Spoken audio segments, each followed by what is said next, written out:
ऊंची बर्फीली वादियां, चारों तरफ सन्नाटा और उस सन्नाटे को चीरती तिब्बती चरवाहे की एक तेज सांस। राष्ट्रपति लिंकन ने मुझे बुलाया न्यूयॉर्क में, वाशिंगटन में, राष्ट्रपति क्लिंटन ने, उन्होंने कहा कि यहाँ पाकिस्तान के प्रधानमंत्री आ गए हैं, आप भी आ जाइए, दोनों मिलकर बैठिए, हम सवालों को तय करेंगे।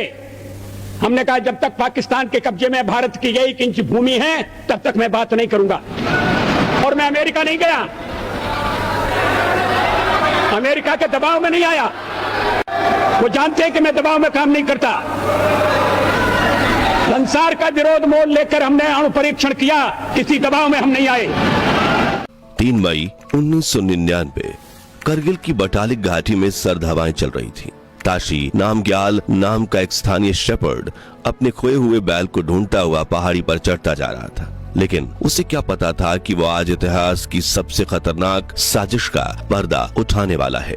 तभी उसकी नजर दूर एक पहाड़ी पर पड़ती है। कुछ लोग जिसकी वेशभूषा अजीब थी, पठानी कपड़े, AK-47 जैसी बड़ी बड़ी बंदूकें, वो पहाड़ी काट कर बंकर बना रहे थे, लेकिन वो ना तो कश्मीरी लगते थे ना भारतीय। ताशी की धड़कनें तेज हो जाती हैं। वो दबे पांव वापस लौटता है और पास के इंडिया आर्मी पोस्ट को खबर देता है। पहले तो सेना को लगता है शायद ये आतंकवादी होंगे, लेकिन 2 दिन बाद कैप्टन सौरभ कालिया और उनकी बटालियन के 4 जवान उस इलाके की जांच करने जाते हैं और कभी वापस लौट कर नहीं आते, क्योंकि घुसपैठिए पाकिस्तानी सैनिकों ने पकड़ लेते हैं और क्रूरता से यातनाएं देकर मार देते हैं। जिसके 4 दिन बाद 9 मई को पाकिस्तानी सेना बमबारी करके कारगिल में भारतीय सेना के गोला बारूद रखने के ठिकानों को नष्ट कर देती है। तब भारतीय सेना को यकीन हो जाता है कि पाकिस्तानी सेना ने भारत में घुसपैठ कर ली है और फिर शुरू होती है एक ऐसी जंग जो इतिहास के पन्नों में आज भी भारतीय सैनिकों की वीरता की मिसाल बनी हुई है।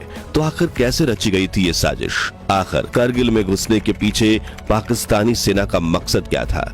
कैसे भारतीय सेना ने नामुमकिन को मुमकिन बना दिया? और कारगिल की पहाड़ियों में मारे गए पाकिस्तानी सैनिकों को आखिर क्या हुआ? आइए जानते हैं कारगिल युद्ध की पूरी कहानी। कहानी की शुरुआत होती है फरवरी 1999 से, जब भारत के प्रधानमंत्री अटल बिहारी वाजपेयी पाकिस्तान के दौरे पर गए, जहां पाकिस्तानी PM नवाज शरीफ की मौजूदगी में उन्हें 21 तोपों की सलामी दी गई थी। दोनों देशों में बॉर्डर शांति बनाए रखने की बात हुई थी, लेकिन उसी वक्त पाकिस्तानी सेना के जनरल परवेज मुशर्रफ भारत में घुसपैठ करने की तैयारी कर रहे थे। और सर्दियों में जब भारतीय सेना -30 डिग्री में कारगिल की ऊंची पहाड़ी से नीचे आती है, उस समय पाकिस्तानी सैनिक चुपचाप उन खाली चोटियों पर कब्जा जमा लेते हैं। यूनिफॉर्म की जगह पठानी सूट पहनते हैं ताकि वो सैनिक नहीं आतंकवादी लगे और दुनिया को गुमराह कर सकें, लेकिन साजिश अब खुल चुकी थी। तभी वाजपेयी जी ने पाकिस्तानी प्रधानमंत्री नवाज शरीफ को फोन मिलाया और कहा, आपने मेरे साथ बहुत बुरा सलूक किया है।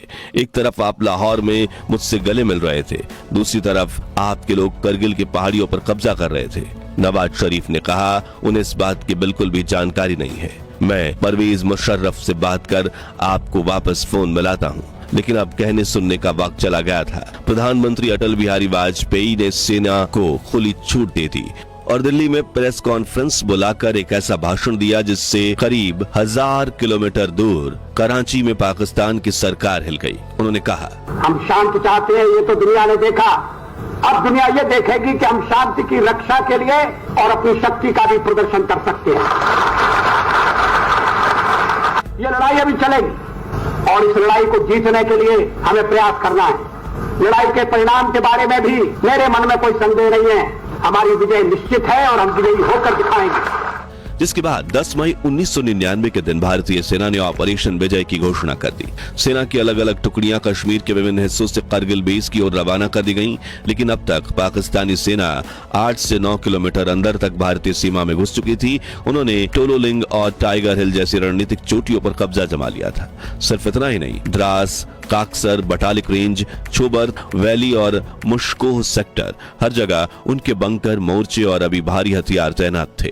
कुल मिलाकर करीब 100 किलोमीटर के भारतीय क्षेत्र को उन्होंने छुपकर हथिया लिया था। और सबसे खतरनाक बात यह थी कि लेह से कारगिल को जोड़ने वाली सड़क यानी नेशनल हाईवे 1 पर वो ऊपर से निगरानी कर सकते थे, यानी पूरी सप्लाई लाइन दुश्मन की निगरानी में आ चुकी थी। हालात इतने खराब थे कि भारत का जीतना नामुमकिन लग रहा था, जिसे लेकर उस वक्त लेफ्टिनेंट जनरल हरणजीत सिंह पराग कहते हैं, पहले 1 महीने में हमारा प्रदर्शन शर्मनाक था। एक तो हम पहाड़ियों के नीचे थे, वो ऊंचाइयों पर, दूसरा वहां की ऑक्सीजन बेहद कमी थी, और तीसरा इस तरह की आक्रामक पर्वतीय लड़ाई के लिए हमारी ट्रेनिंग भी कमजोर थी। इतना ही नहीं, फौज में कहावत होती है कि माउंटेन इट्स ट्रूप्स, पहाड़ सेना को खा जाता है। यानी अगर जमीन पर लड़ाई हो रही हो तो अटैकिंग फोर्स को डिफेंडिंग फोर्स से 3 गुना ज्यादा होना चाहिए, मगर पहाड़ों पर यह काम कम से कम 9 गुनी और करगिल में तो 27 गुनी होनी चाहिए।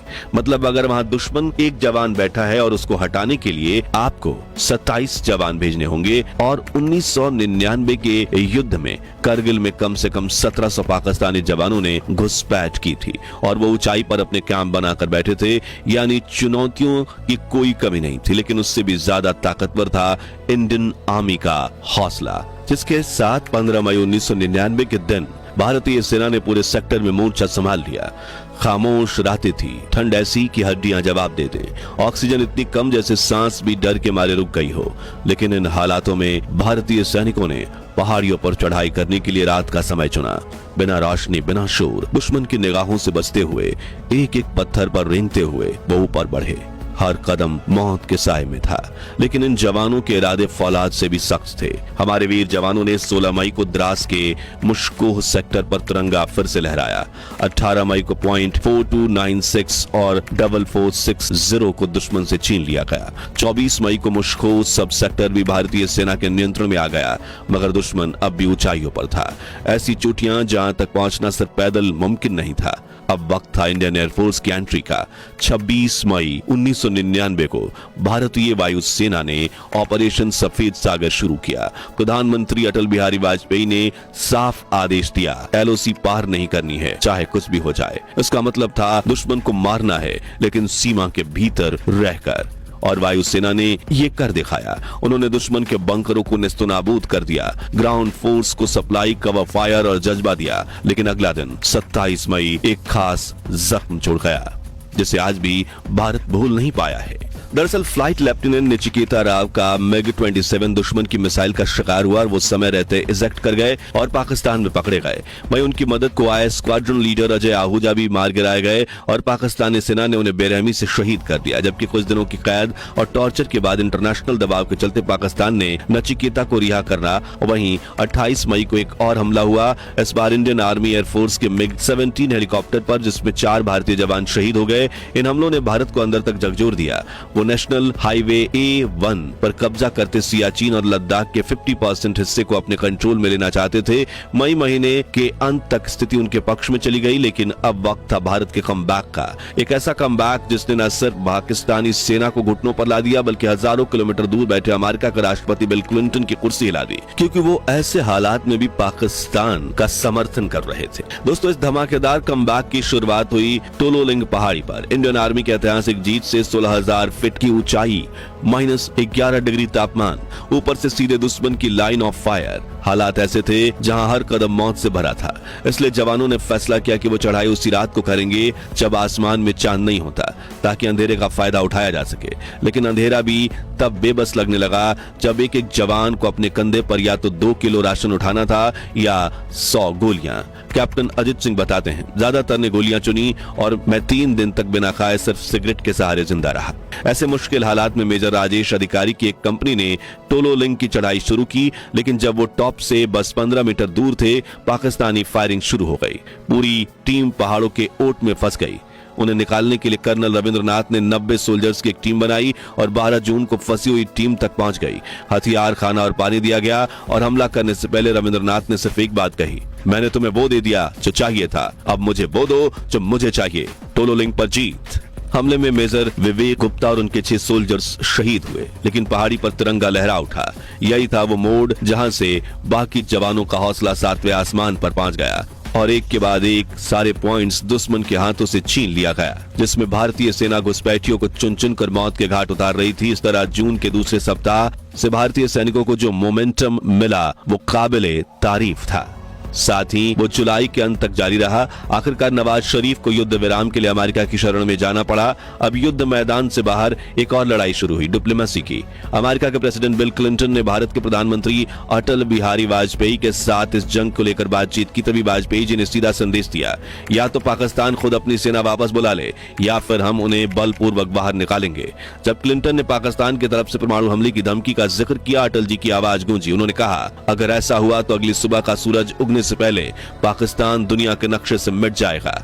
अमेरिका को समझ आ गया कि अब भारत पीछे नहीं हटेगा। इधर जंग के मैदान में अब अगला टारगेट था पॉइंट 5140, लगभग 17,000 फीट की ऊंचाई पर मौजूद दुश्मन का सबसे मजबूत गढ़। इसके लिए 2 टीमें बनाई गई। एक की कमान लेफ्टिनेंट संजीव सिंह जामवाल के पास थी और दूसरी लीडर थे lieutenant Vikram Batra, code name Shershah. Victory signal के तौर पर जामवाल ने चुना ओ यस यस और विक्रम बत्रा का संदेश था, ये दिल मांगे मोर। दोनों ने अपने अपने मिशन को अंजाम दिया और पॉइंट 5140 भारतीय फौज के कब्जे में आ गया। इसके बाद लेफ्टिनेंट विक्रम बत्रा का अगला मिशन था पॉइंट 4875। 8 जुलाई को उन्होंने इस कठिन चोटी को भी फतेह कर लिया, लेकिन तभी एक छिपे हुए पाकिस्तानी सैनिक ने पीछे से उन पर गोली चला दी और उनकी छाती को चीरती हुई वो गोली निकल गई। विक्रम बत्रा शहीद हो गए, मगर उनका ये दिल मांगे मोर आज भी गूंजता है। इस दौरान एक और कहानी लिखी गई, टाइगर हिल की। 3 जुलाई को ग्रेनेडियर योगेंद्र सिंह यादव की प्लाटून इस मिशन पर चढ़ाई कर रही थी। जब ऊपर से फायरिंग और रॉकेट्स की बरसात शुरू हो गई, प्लाटून कमांडर समेत 2 जवान वहीं शहीद हो गए। मगर 19 साल के योगेंद्र 3 गोलियां खाने के बाद भी रुकने वाले नहीं थे। उन्होंने ऊपर चढ़ते हुए ग्रेनेड से दुश्मन के बंकर उड़ाए और 4 पाकिस्तानी सैनिकों को ढेर कर दिया। उनके साहस के बाकी जवानों का हौसला फिर से जाग उठा और उन्होंने टाइगर हिल को दुश्मनों से पूरी तरह से खाली करा दिया। इस 12 घंटे की लड़ाई में योगेंद्र सिंह यादव को 15 गोलियां लगी, लेकिन वो जिंदा बचे और उन्हें मिला भारत का सबसे बड़ा वीरता पुरस्कार, परमवीर चक्र। एक तरफ जंग के मैदान में भारतीय सेना पाकिस्तान का लगभग सफाया कर चुकी थी, दूसरी तरफ कूटनीति के इस जंग में प्रधानमंत्री वाजपेयी ऐसे दहाड़े कि बिल क्लिंटन को भी समझ में आ गया कि भारत में घुसपैठ करके पाकिस्तान ने काफी बड़ी भूल कर दी और उसका साथ देकर हम भी गलती के भागीदार बन चुके हैं। ऐसे में क्लिंटन ने पाकिस्तान के प्रधानमंत्री नवाज शरीफ पर दबाव बनाना शुरू किया कि वे अपनी सेना को वापस बुलाएं, लेकिन पाकिस्तानी आर्मी चीफ परवेज मुशर्रफ इसके लिए राजी नहीं थे, क्योंकि 1984 में सियाचिन पर भारत से मिली हार का बदला वो अपनी जिद और निजी खुन्नस से लेना चाहते थे। मगर अब हालात बदल चुके थे। एक तरफ इंटरनेशनल प्रेशर बढ़ता जा रहा था, दूसरी तरफ भारतीय सेना दुश्मनों को एक एक कर खत्म कर रही थी। ऐसे में आखिरकार 11 जुलाई को पाकिस्तानी सैनिकों ने बॉर्डर खाली करना शुरू कर दिया और 14 जुलाई को प्रधानमंत्री अटल बिहारी वाजपेयी ने ऑपरेशन विजय की सफलता की आधिकारिक घोषणा कर दी। इस युद्ध में 527 भारतीय जवान शहीद हुए, लेकिन भारतीय सेना ने पाकिस्तान के 2700 से ज्यादा घुसपैठियों को ढेर कर दिया। तब से आज तक पाकिस्तान ने भारत के सामने खुलकर युद्ध छेड़ने की हिम्मत नहीं की। लेकिन अब सवाल आता है कि घुसपैठ करने वाले जो पाकिस्तानी सैनिक मारे गए, उनके साथ क्या हुआ? तो देखिए, करगिल युद्ध में मारे गए पाकिस्तानी सैनिकों के शवों के साथ भारत ने अंतर्राष्ट्रीय मानकों के अनुसार मानवीय व्यवहार किया। भारत ने कई बार पाकिस्तान से आग्रह किया कि वो अपने सैनिकों के शवों को वापस ले जाएं, लेकिन पाकिस्तान सरकार ने उन्हें अपने सैनिक मानने से इनकार कर दिया। लेकिन भारतीय सेना ने उनके शवों को सम्मान पूर्वक मुस्लिम रीति रिवाजों के अनुसार दफनाया और यह प्रक्रिया सियाचिन और कारगिल सेक्टर के कई स्थानों पर भारतीय सैनिकों की मौजूदगी में पूरी गरिमा के साथ की गई। लेकिन पाकिस्तान सरकार ने लंबे समय तक इन सैनिकों की शहादत को स्वीकार नहीं किया। इससे न केवल उन सैनिकों के परिवारों को अपार पीड़ा हुई, बल्कि यह भी दर्शाता है कि पाकिस्तान ने इस युद्ध में अपने ही सैनिकों के बलिदान को नजरअंदाज किया। जबकि दूसरी तरफ भारत ने न केवल युद्ध के मैदान में अनुशासन और नैतिकता दिखाई, बल्कि दुश्मन सैनिकों के शव के साथ भी पूरी मानवता बरती। आखिर में दोस्तों, अगर आपको भी करगिल युद्ध में भारत के विजय तिलक लगाने वाले भारतीय सैनिकों पर गर्व है तो कमेंट बॉक्स में जय जवान जय हिंदुस्तान जरूर लिखिए।